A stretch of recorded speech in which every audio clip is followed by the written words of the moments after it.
Well, are you ready to go co-wholesale crazy?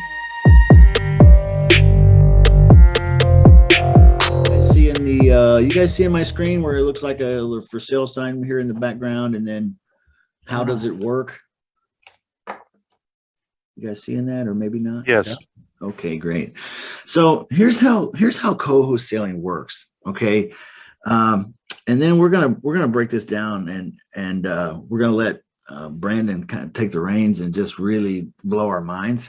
But yeah, step one here: contract a great real estate deal, ugly or pretty. So usually when we're talking about co-wholesaling, we're talking about starting with a deal somewhere, right?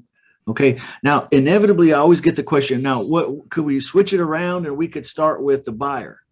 Okay. Well, yeah, you totally could, and that's kind of the point, right?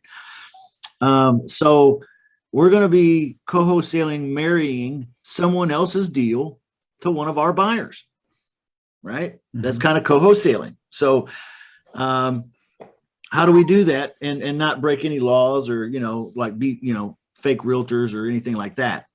So how do we do it? We're going to be getting into all these details, but usually when we're talking about co-wholesaling, we're talking about somebody has a deal somewhere that they haven't sold yet. Okay. Now this could be ugly or pretty, right? It could be ugly, and most of the time it is. But I think it's also very viable that it's pretty.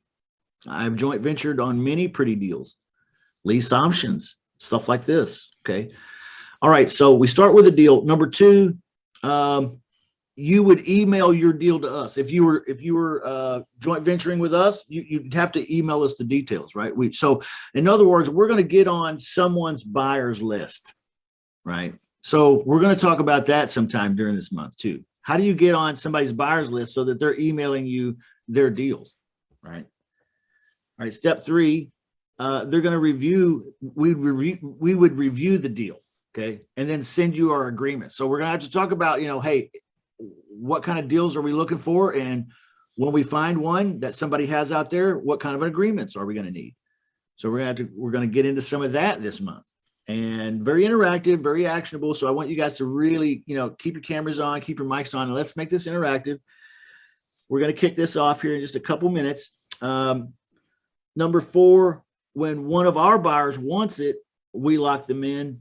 Okay. So in other words, if you're co-wholesaling when someone else has the deal and you have a buyer that's interested in that deal, how do you lock them in? How do you get this put together where you're going to get a slice of the pie?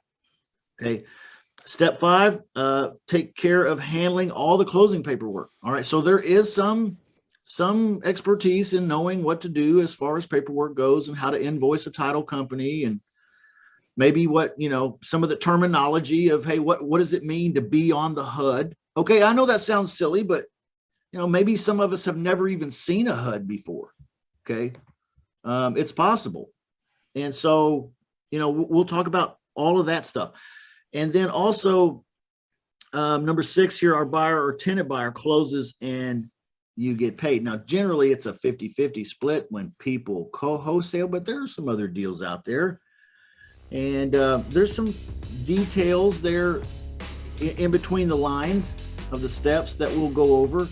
But we want to go all month. This month, we want to go co-wholesale crazy. Okay? All right. Woo! I love it.